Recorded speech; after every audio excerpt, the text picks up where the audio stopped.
I'm Anais Salas. This is 22 and You podcast. I'm the host and the producer. Today is March 6th, 2026. It's a very dynamic day. And today I decided that I would take some time to talk about my life, why I find the idea of a 22 and You podcast about human attributes, how unique we are, the diversity of our DNA, that I would take the time to just talk to you, those of you who are familiar with the podcast. You may have some questions that you've asked me in the past, and I'm going to answer them for you. And I'm going to really go into depth about the things that I've encountered in my life that are really important right now. I'm concerned, deeply concerned about what is happening in the United States. And I don't think that I'm alone in that. So, where I'd like to begin is what I'm aware of right now, which is, the camera's going to act up. It's a frequency thing.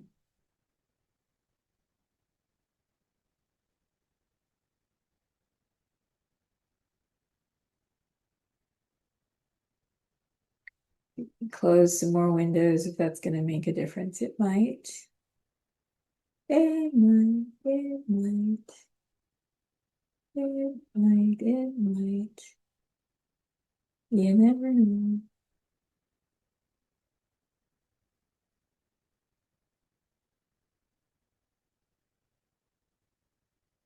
As I'm recording this, our current commander-in-chief, whose name I refuse to speak, has, with, I guess you could call the cooperation of the nation of Israel, has decided to launch an international war. That's one of the reasons that I want to speak about what I have to say and what I'm going to share with you, because people in the United States for quite some time have not been able to see the current president of the United States in 2026 as the person that he really is. We know he's a convicted felon. We know that he lives in a fantasy world in which it's all about him and never about anybody else. We know that he's a poster boy for masculine toxicity, emotional, physical, ideological. And he has issues. We can see from the people he's hired to be his minions, his mafia-style organization of government. People, for some reason, could not foresee that, despite what happened on January 6th in 2024, when our capital was attacked by a group of people who identify as MAGA, Make America Great Again. So for a number of weeks before the war was declared, I'm a very sensitive person. I'm an empath. Have been my entire life. I was born that way. And I was feeling the anticipatory grief before the actual three-dimensional experience of launching missiles against Iran was initiated by the, as of today, March 3rd through 6th, he's still president, I don't know how it is that people were not able to see him, perceive him correctly, but they have not been able to perceive him correctly. That's unfortunate because it's going to be incredibly costly. So, what am I going to talk to you about today? I'm going to talk to you about the goals. Yeah.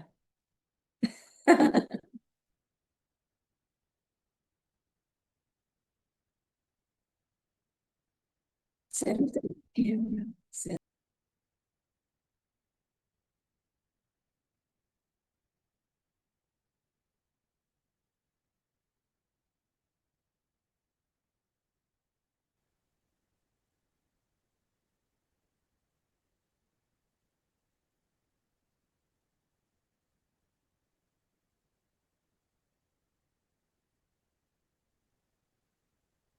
22 and You podcast is about creativity, connection, culture, communication, collaboration, co-creation, and community. Those are my favorite C words. My brand here in 2026 is peace, power, and purpose.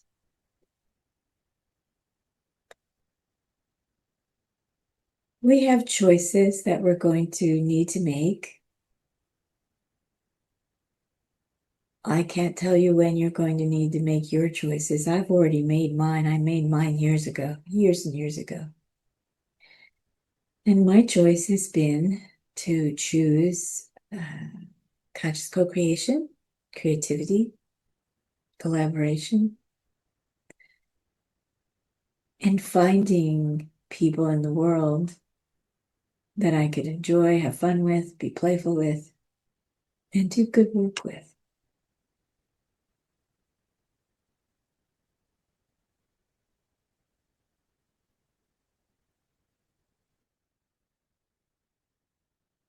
Okay, we're going to try this again and see if we can get through without the technical interruptions from the camera. So, what happens now in community when people are struggling with grief,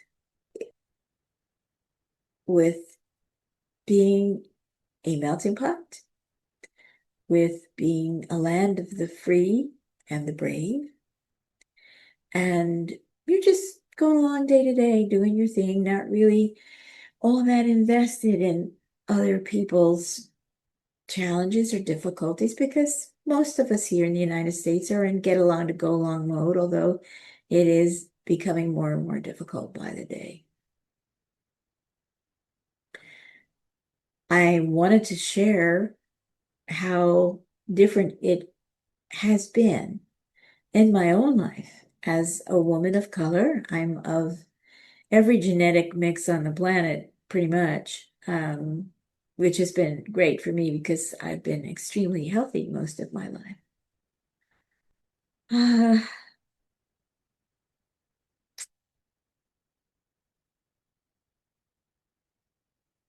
Today is a day in the United States on the 6th of March where there's also a beautiful celebration of life happening for Jesse Jackson, wonderful Black American male leader who had the temerity to choose to run for president.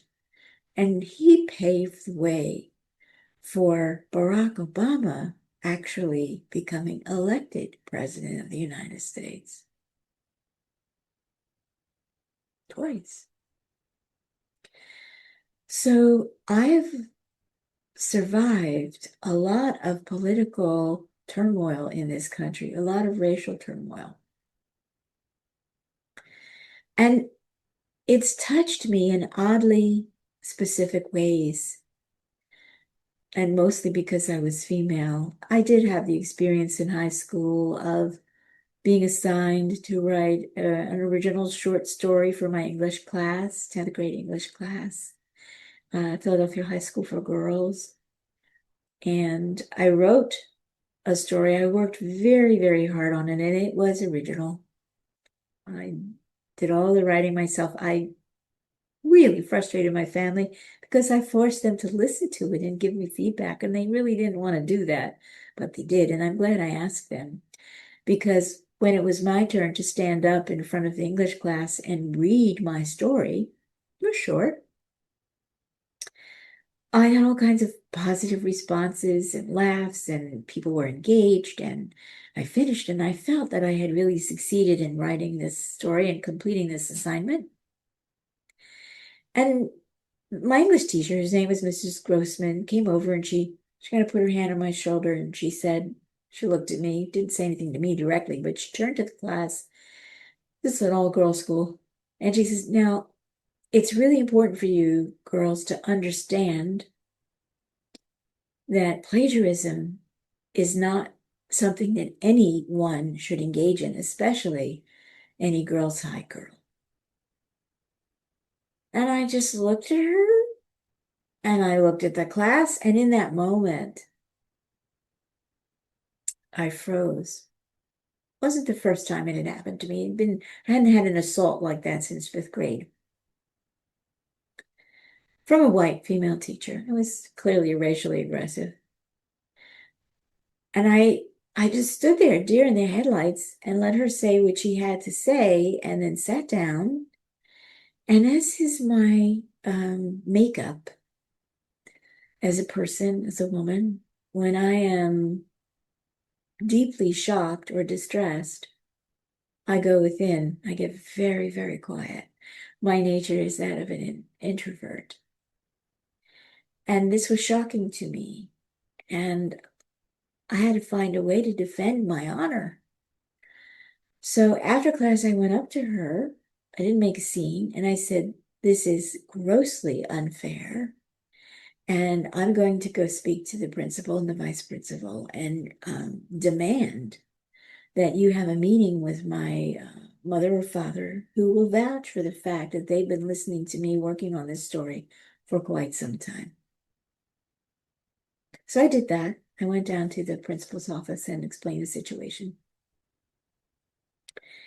And then I just let it go. I know, I found out later eventually that my mother did come in and meet with the English teacher. And so what happened was, a little while later, I was walking through the hall. Schedule was changing. I was walking to another class.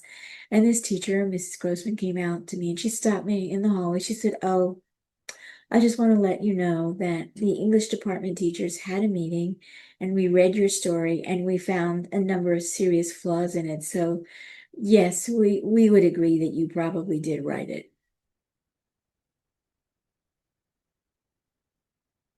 Now, what do you do with that kind of passive aggressive activity? It was at that time that I had really begun working seriously on what I call discernment,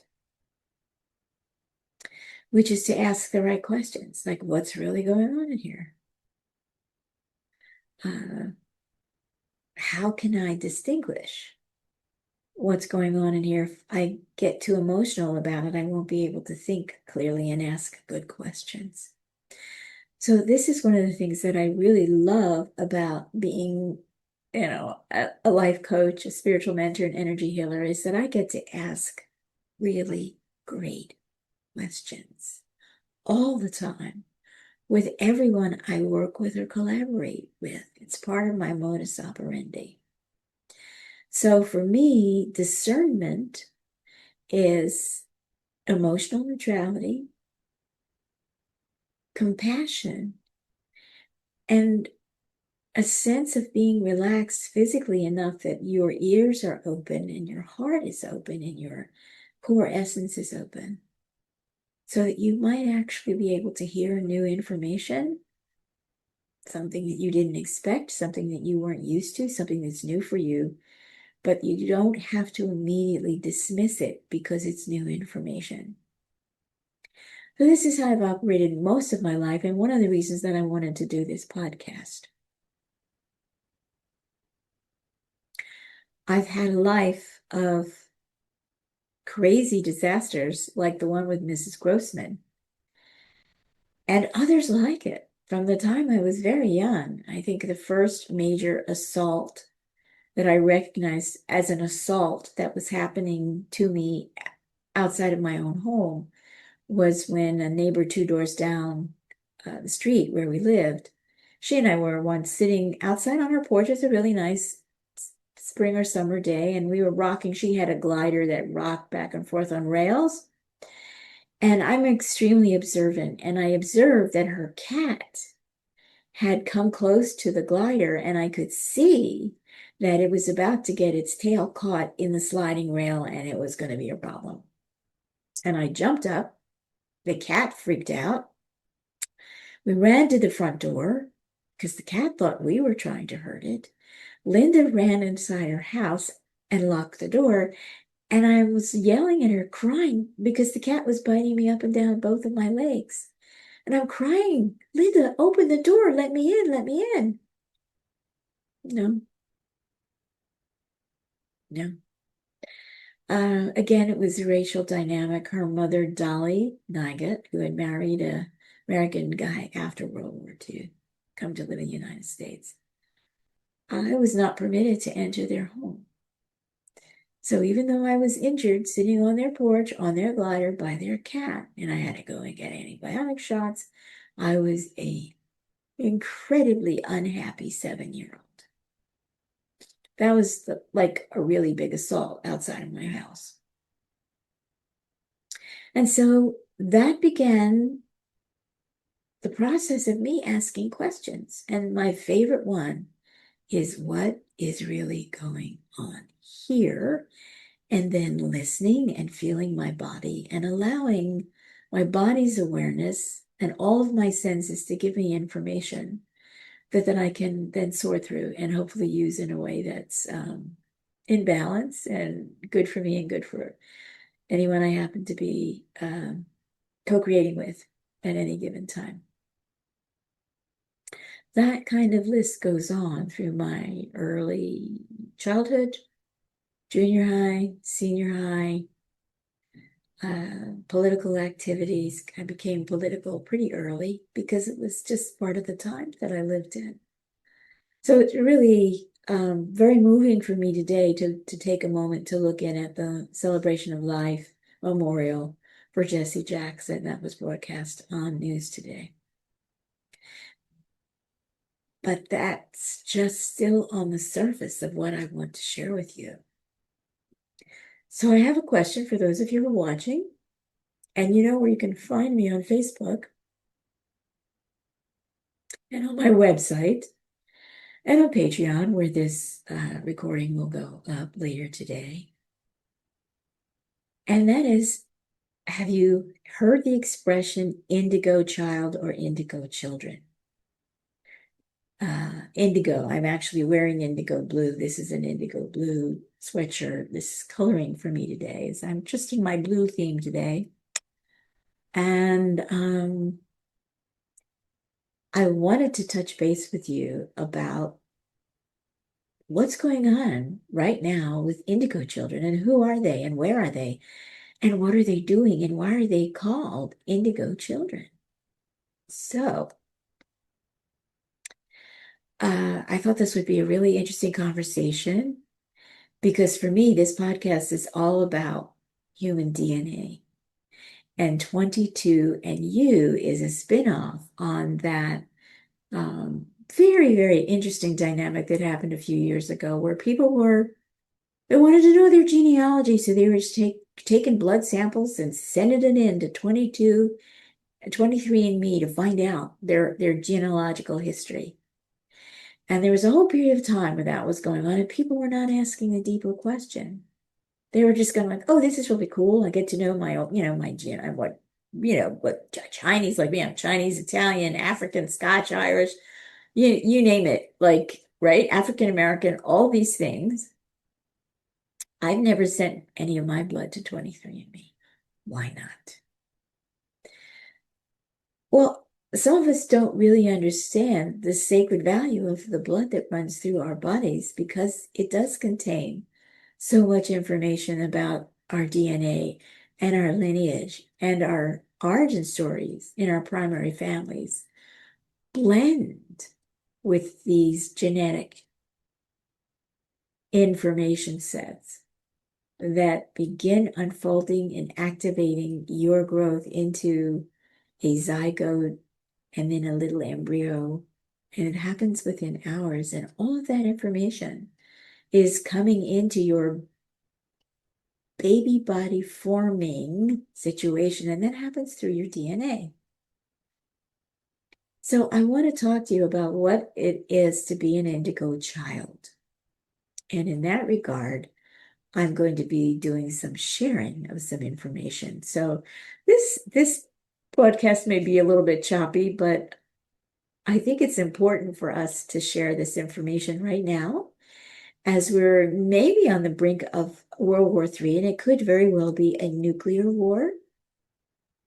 And we do know that on the first few forays of this war, the United States launched, not the United States, that one American male who believes he's a king or some kind of God anointed leader decided that he had to do it. He tested things out with Venezuela and that went great, right? So let's do it again and let's do it bigger. That's his modus operandi. Just keep doing it and doing it bigger and just trusting it's going to work when you don't really know what you're doing. um, that's creative.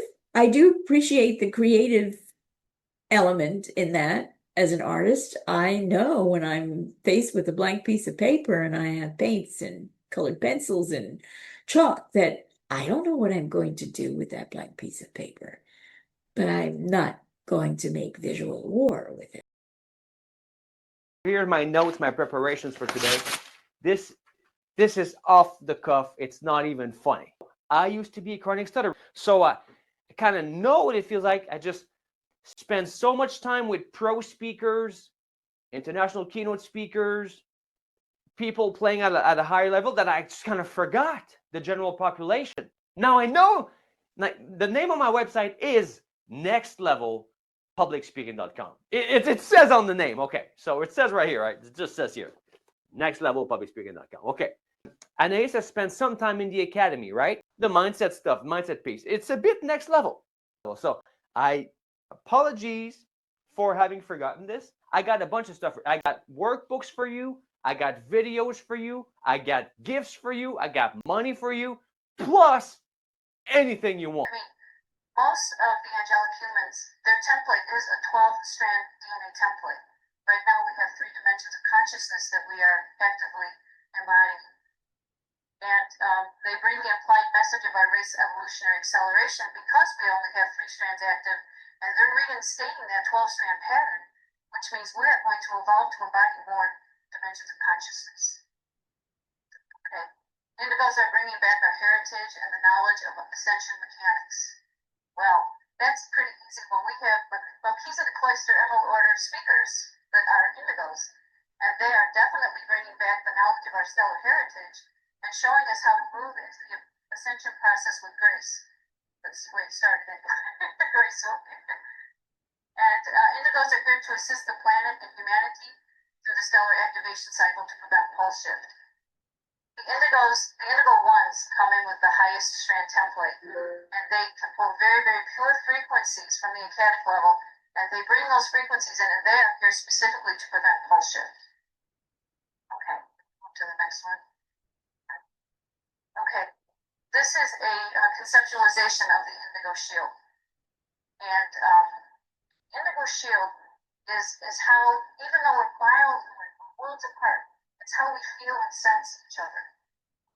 It's like when we have a group of our indigos that go away on a planetary shields planet, and you stay home and you hold the grids in your own space, you can still feel, you can still receive that frequency. If you are in your own home grids, or wherever you happen to be at that time, you are maintaining your own field integrity. You are going to be able to anchor that new level of frequency that's coming through the grids. I'm going a little fast because we have an awesome meditation I want to make sure to get into. Okay, this is the frequency downstep process. You can see these three flames up here are representative of speakers 1, 2, and 3. They each have a specific contract to hold a certain flame. Okay, so they're called our flame holders. We have speaker 1 who holds the acatic, and that's Esha or Isha, I'm not sure exactly how she pronounces it. Speaker 2 is holding the polaric, and that's Azon. Speaker 3 is holding the triadic, okay, and that would be Mac. So what happens is these speakers, during a stellar activation cycle, they begin to draw these primal frequencies into their DNA template, and they transmit and they downstep it, which means that they create the pulse is a slower moving current. In other words, it comes through really, really fast, and they downstep it, so it goes a little bit slower, and then it goes into the shield here of the flame keepers. And the flame keepers basically do the same thing. They transduce it and they downstep it. They send the frequencies into the indigo shield, who then sends the frequencies into the planetary grids, which makes it available for the planetary life, everyone on the planet, all life forms.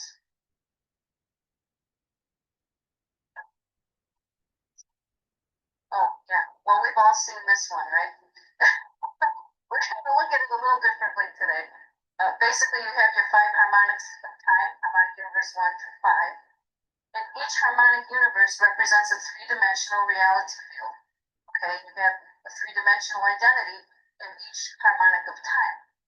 But if we're here and we're talking about indigo children, we want to know, and harmonic 2 and harmonic universe 3, this is where we have our extraterrestrial consciousness. You'll understand why as we go through this presentation, why that's important to know. And as we get up to harmonic universe 4, that is our meta-terrestrial level of consciousness, as well as harmonic 5. And the ultra-terrestrial level of consciousness is out here in the energy matrix. This is where your indigo ones are coming from. This is just another way to show you how consciousness downsteps itself into smaller waveforms. Remember I said we had a different 3-dimensional identity at each harmonic of time? We have, up in the energy matrix, is also called the primal sound fields, or the Kundalini. This is where we have our ascended master identity, your pure consciousness at that level. There is no dimensionalization. As you move down and you downstep, your frequency moves into smaller waveforms, we move into what is called the Rishi identity at harmonic universe 5. And this is where the Kira-shaped primal light fields are. This is where you'll find your indigo 2 coding. All right. As we move down here to our pre-matter hydroplasm biology of harmonic universe 4, that's our Christos level of identity. That's where the original pattern is held intact and undistorted of who we are and what our intentions were when we came into this reality system. And so then it downsteps in smaller consciousness waveforms into etheric matter biology, where we have our older soul identity, and then that downsteps into slower waveforms. It comes down into semi-etheric biology, and this is where we have our soul identity. And then we have us, actually it's called gross matter biology. I just prefer to call it the incarnate identity. We can move on, please. The fire letters. The fire letters, there's 12 primary fire letters for each strand of DNA. Okay? This represents a strand of DNA, each one of those lines, or a level of consciousness. So we have 12 primary fire letters. We have 12 fire letters to each strand of DNA. Now, if you go up to your avatar identity level, you know you have your imprint intact.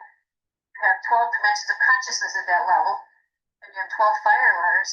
So the correct imprint for health holds 144 fire letters. Okay? That's the angelic human imprint.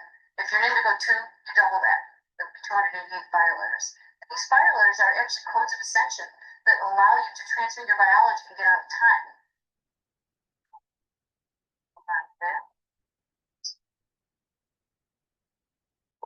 So the 12 strand. Okay. That's one opportunity, and I'm going to go and take a break here, and then we'll talk about, are you an indigo? How do you know? Have you experienced telepathy with anyone? Have you experienced telekinesis? Have you experienced being out of your body? Have you experienced conscious, coherent multidimensional dreaming. I've experienced all of those things. And I experienced all of those by the time I was in my early 20s. And they were shocking to me when they happened. So I'm going to pause here and stop the share and line up another share for us because we're at a critical time point right now on the planet. And those of us who are indigos, we need to make sure that we're activated. It's one of my jobs that I'm here to do. So I got the word that it was time to do it. So I'm doing it. We'll take a little break and I will be right back.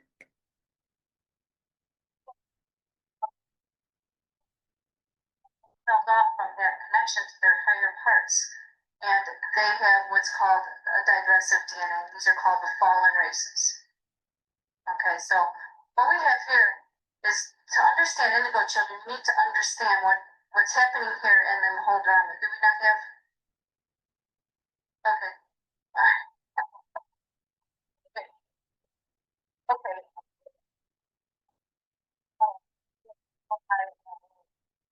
There are beings that have a 30 to 40 strand template, and they are,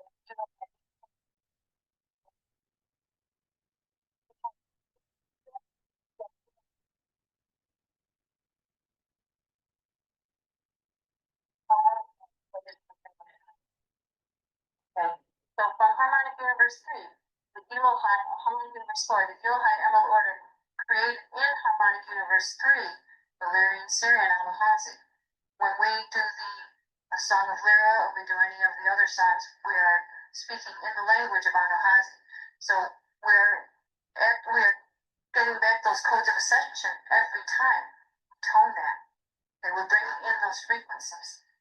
So the harmonic universe 3, Lyra and Syrian Anahazi, came down and made smaller aspects of themselves as the Azarites. Okay? And they had they created all these races here. But when you get to here, the Emerald Order Orphan, this is where you start to really understand indigo children. Because if you look over in the Black Sun DNA, it's called the Black Sun because they disconnected themselves from Source, and then they took and they reversed those fire letter sequences. The fire letter sequences were not in the right order, and that causes DNA mutation, which manifests in the biology of the consciousness. So they had the consciousness that had nothing to cognate but its own needs. Okay, so this is why they're called the Black Sun DNA. Just a little bit about them is because the fallen seraphim down in harmonics 3, if you go across to the right, create what are called the Orion winged dragons. A lot of our devil mythology is cellular memory of these winged dragons because they look like dragons with tails and wings. Okay, and what happened was the winged dragons forcefully crossbred with humans and created a strain called the Dracos.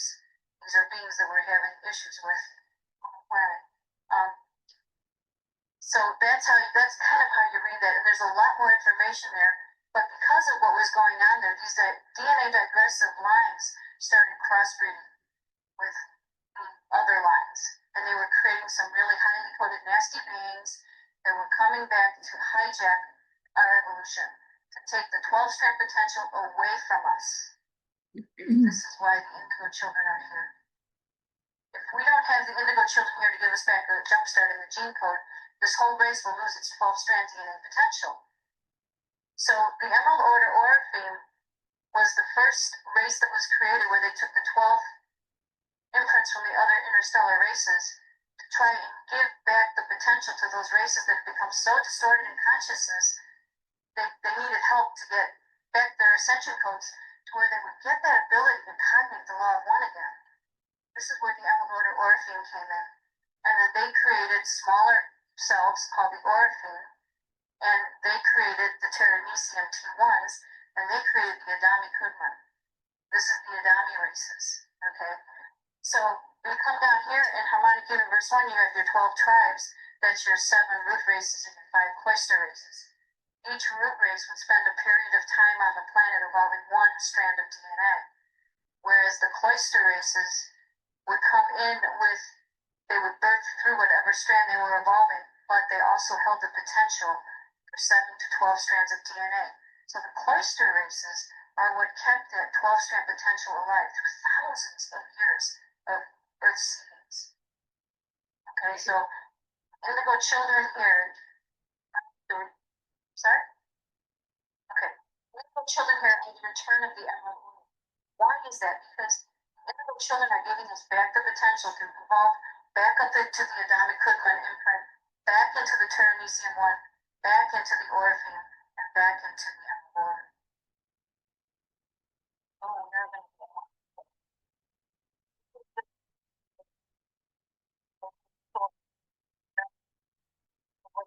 our son DNA looks like. We're going to be looking at this is what a looks like.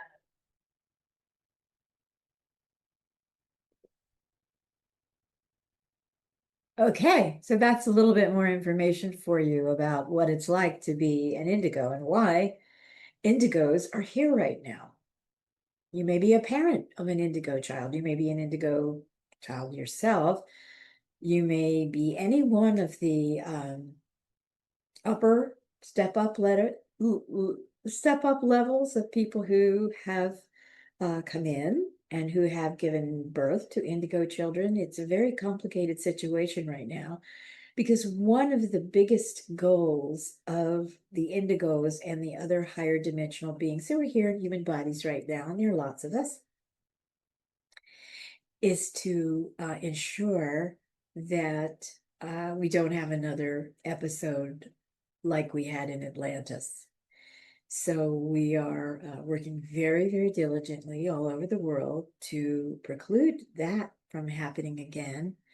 And we're also working very, very diligently to quell tensions and the plan of the Dracos to dominate the planet and harvest all the human population that has now become too heavy, too needy, too vocal, too waking up, and they're not going to do as we've done in the past, which is just to get along and go along. That is over, and the Draco know this. And so one of the things that they want to do is set up a scenario where there will be, again, mass depopulation. Now, we're about 8 billion on the planet right now, but I will remind those of you who aren't aware of it, in World War II, in that one World War alone, 20 million human lives were lost. And those human lives, for the most part, were buried into the soil that is our earth. And so we are eating our own ancestors because people were buried where they fell. And enough time has gone by for those materials to have broken down organically, even in caskets and wooden boxes. Eventually, that all breaks down. So unless you're in a stone mausoleum, in a stone coffin, you're going to blend in with the soil. So I would like you to think about that for a minute. It's pretty off-putting, don't you think? Because if you think about the implications of that, and that humans today are devouring the molecules of their ancestors who lived and died under who knows what circumstances, then you as a human being, if you have any indigo DNA at all, you're having to process all of that information and you're doing it in your body. That, I promise you, can get pretty strange.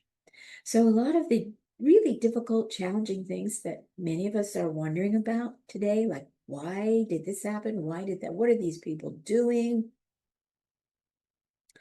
I was looking at a post about Chesley Christ, who had everything going for her. She was Miss North Carolina. She'd done her collegiate work. She was beautiful. She had a full life ahead of her, and she took a nosedive off of a multi-story apartment building. That's the kind of thing that can happen when suddenly some of your ancestral DNA activates in your own body, and you're not prepared to deal with the information that can come. Really, I've seen this in my own life as flashes, like flashbacks, real flashbacks of other times, other places, in other circumstances. And if you're not prepared for that kind of information to show up in your body, which is one of the reasons I'm a hand-on healer, because I help people navigate through that without hurting themselves or hurting someone else, because they become so disoriented because of what's going on. And we have a lot of people who are carrying a lot of DNA strands, and it has become a DNA melting pot. Well, that just makes things more complicated. And so we've got to kind of ask, where's our discernment? Where's our emotional neutrality? Where's our wisdom? Where's our empathy? Where are we opening to our listening skills and really connected to our intuition? When are we using telepathy in a non-invasive way, but a very powerful way? So these are all experiences that I have had. I remember when I first became aware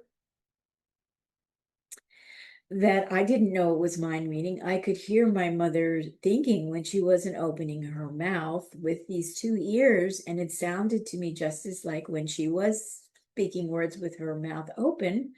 To me, there was no difference. I could hear what she was thinking. And I proved that to her. I proved it. And it was incredibly disconcerting for her. And we had a very qualified relationship because she wanted me to sort of be normal and be talented and beautiful and wonderful and vivacious and all those things. But she didn't want the rest of the information that came through my multi-strand DNA. Complicated. So if you're an indigo child, you may have been going through this already. So I want to share one more quick video with you just to get you oriented about this perspective. And then I'll probably post some more of these online. And if you're interested, you can contact me through my website, which I'll give you the information for before you have the opportunity to see the podcast this evening. I'll have where you get in touch with me, because now is a very, very good time. If you are a young person, if you are struggling with some of the difficulties of being an indigo child and you're not in an environment where you're supported in those specific skill sets, it can be really challenging. And you're most likely, unless you're in art and or music or theater or ballet and dance, you're most likely not going to be supported at school unless you're functioning in the creative arts. And people, know that you're doing that, and you're not obligated to share how you're different in those experiences, which is very helpful. I found that as an artist, as a visual artist first, then as a singer, because I could express my frequency variations through my voice, through sound, and do it very effectively. As starting fairly young, 5, 6, 7, 8, I could really pack a song.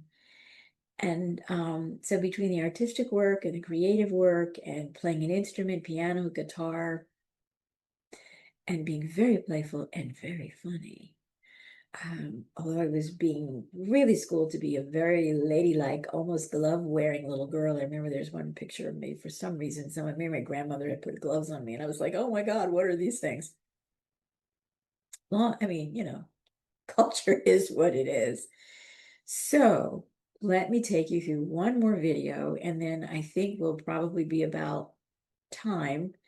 And I want to pose some questions to you to think about while you're watching the video. And then I can correlate those questions with things that have happened in my own life. So let's check out. I'm pretty sure there's another video there waiting for us.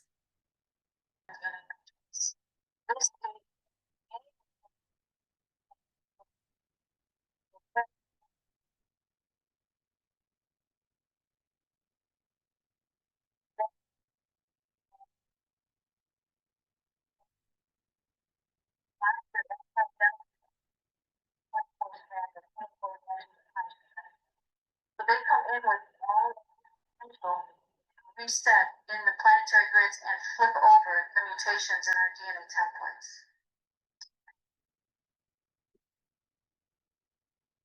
These are fun. Thought you guys might like this. These are what the original Lyran-Serin Pleiadian orifin look like. 12 to 20 feet tall, androgynous, feline, avian, human, land, water, mammal, and breatharians. And they're right here. Some orifin have pure white head hair resembling long, soft fur. Others are bald or have soft white feathered skulls. Has anybody seen the cover of Angelic Realities? Okay, have you seen it in color? See the guy that's bald? That's what he is, a Lyran-Serin. Thank you. This is the emerald order, or the specialized emerald order Elohai or strains appear as large, upright feline hominids with pure white fur covering their bodies. But they don't have claws and they don't have tails. The orphan felines resemble the white Persian cat species of Earth, and they often overshadow this earthly feline of their genetic association to interact with density one with. In other words, to interact with you in this level. It's reality field. Okay, this is the gold order Seraphi Seraphim. The Seraphi lines is where you get the wings, okay, in any type of race line.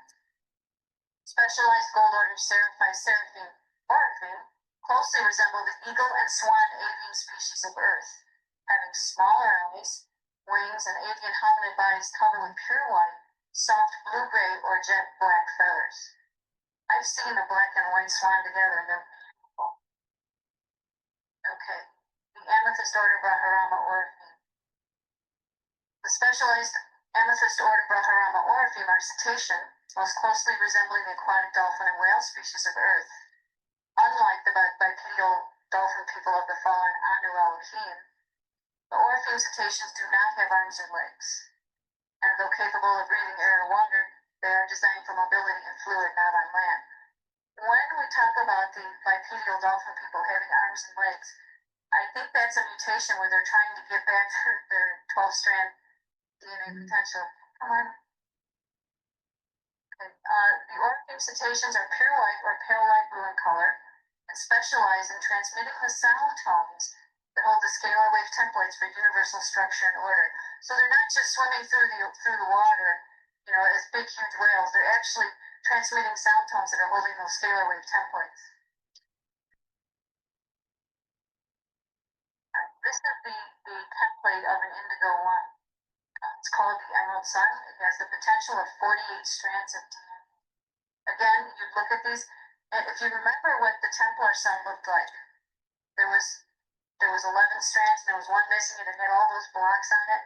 This is what the Emerald Order or DNA strand template looks like.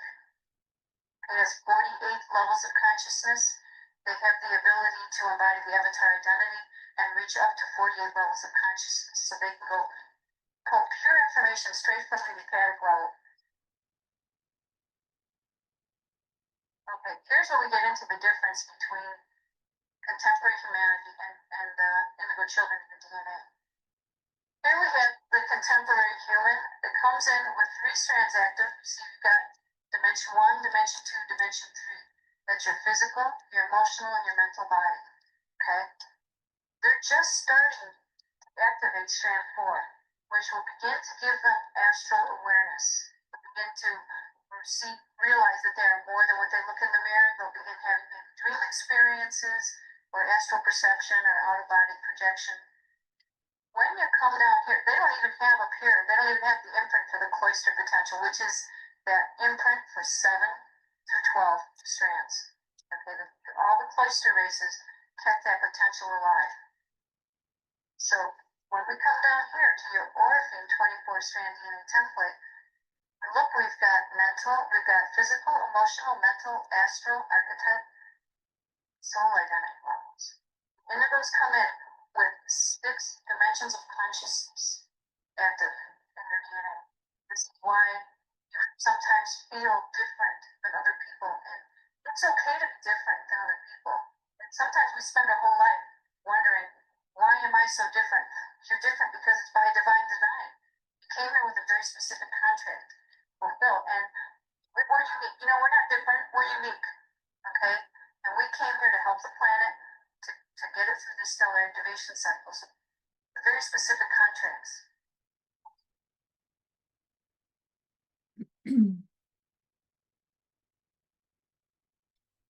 So I think that's all the video that I'll show today, but I do want to talk about the contracts, because if you're here as a indigo, whatever your strand count, could be anything depending on where you've birthed in from in this lifetime.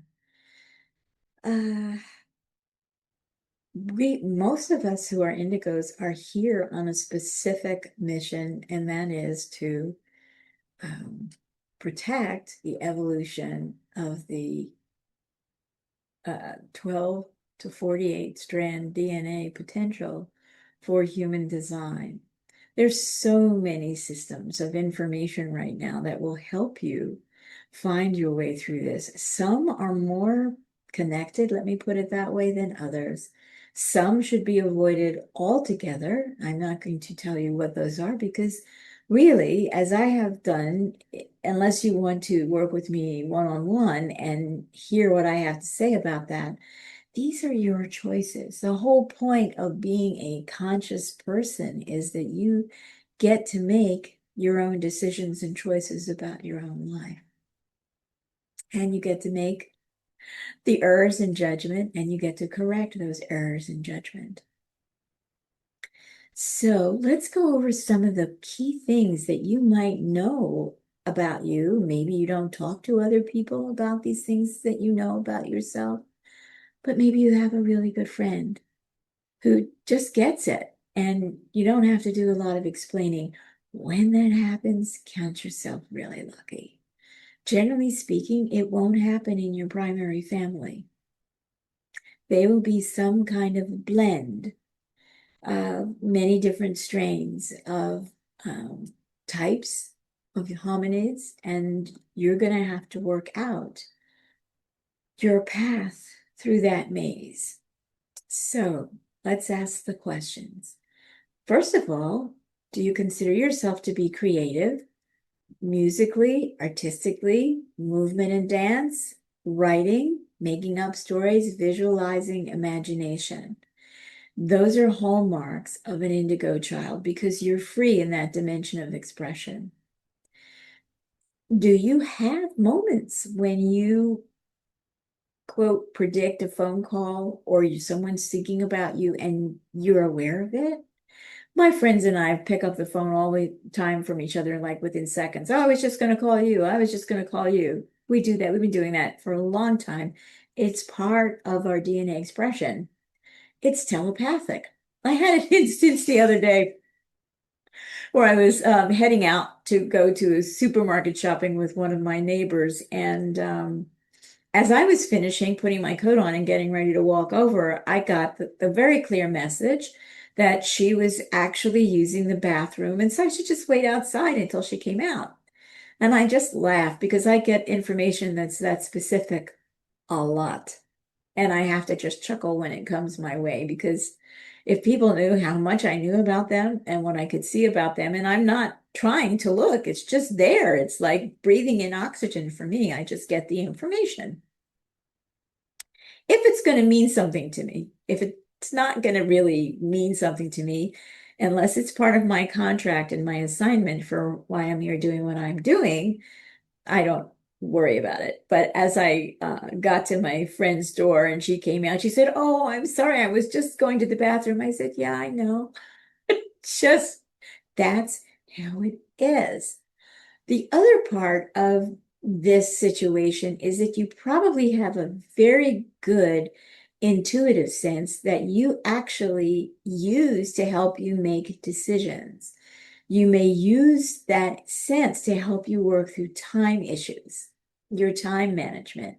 You may have a feeling, oh, it's time for me to go get that bus or go get that train, or it's time for me to go to this location or that location. And it turns out that you meet someone there that is good for you to connect with. Seems like an accident. It's not. And the other thing that may have happened, if you're probably in the 20 to 30 year range, you may have had some experiences with what was called an Mandela.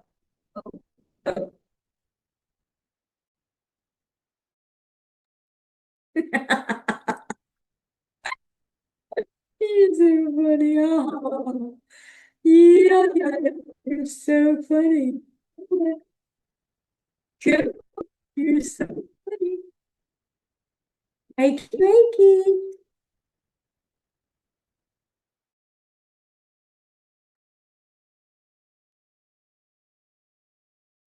Wakey, wakey, wakey, wakey, wakey. Wakey, wakey, wakey, wakey, wakey. There we go. Right? So as you can see, I'm talking about what for some would be taboo information and the frequency with my camera because it's all hooked into the black matrix, the cube matrix, which is all the computers, all the cell phones, all part of the black cube matrix. And it's like, no, you can't talk about that. Sorry, yes, I can. That's why I'm here. So we were interrupted by frequency that doesn't want the indigo children to know what all their skills are or how they can best use them. So I was interrupted as I began to talk about the Mandela effect. And this was really going on quite a bit, 2014, 2015, 2016. And there's a lot of information on YouTube. If you're someone who uses YouTube, go search the Mandela effect and find out for yourself. But the Mandela effect is when there are little changes, little shifts in your organization of information of time, and your DNA is doing some adjusting. There goes the light again. And so you're going to end up in a slightly different timeline. And so when you're out about in your neighborhood, things will appear a little bit different. And it can be a little bit disoriented. I went through quite a bit of that during that time period, but it was, for me, it was like a game. It was more fun than scary. So these are the things that I wanted to talk to you about today, because if you're in that, I think now young children are really, really coming in with lots and lots of their DNA activated, which means it's a challenge for the family, and it's a challenge. Although generally speaking, these children will not be born to parents who cannot handle the frequency, the energy, or doing proper nurturing of these children, unless these children have set up a contract where they're going to be challenged in ways that most of us really wouldn't like to activate other DNA strands. And it's an internal process for them. I've been through quite a bit of that, and I'm here. It's not a lot of fun, but it is necessary. And it's nice when you can get the frame that you're not being victimized, that you're transforming. So I'm going to check the time and see how long this recording is.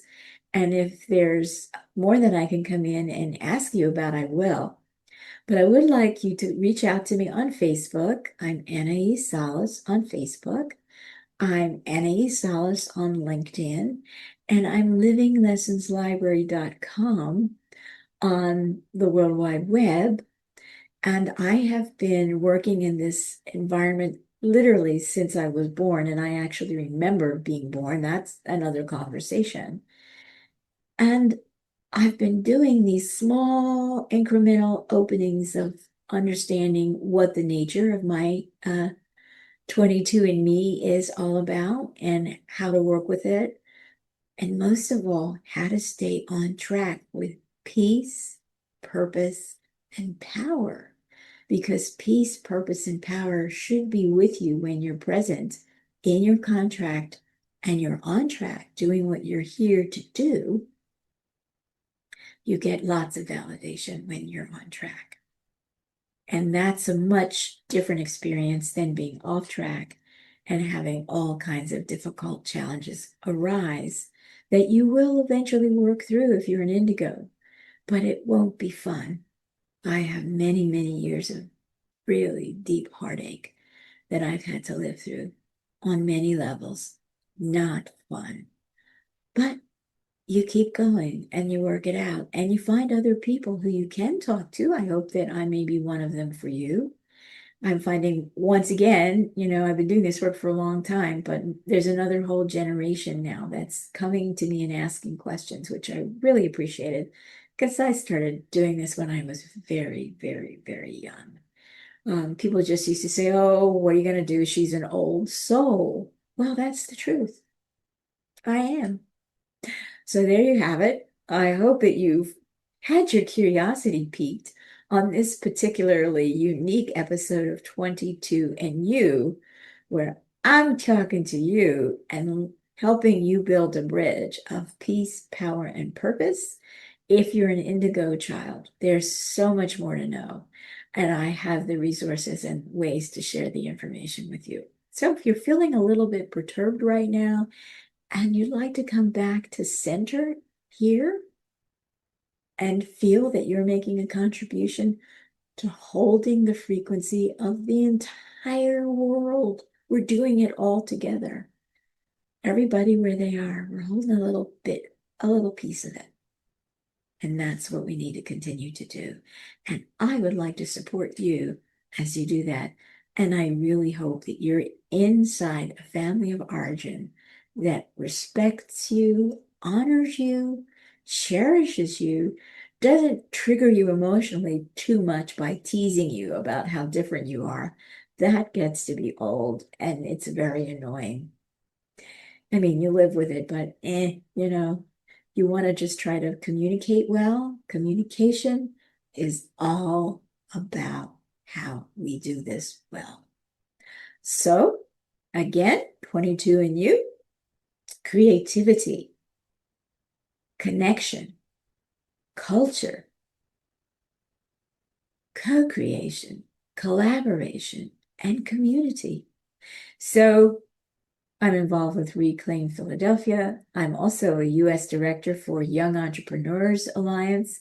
So if you're a young entrepreneur, you've got business, you're about to do business, and you would like to have some really, really fundamental mentorship, I'd be happy to have you in my fall 2026 cohort. And you'll find more information about that on my LinkedIn, on my Facebook page, in my emails, and on my website. Thank you for watching and tell other people because it's time with what's going on now in the United States. It's time for us to rise to the occasion. Okay, take care. Peace, purpose, and power.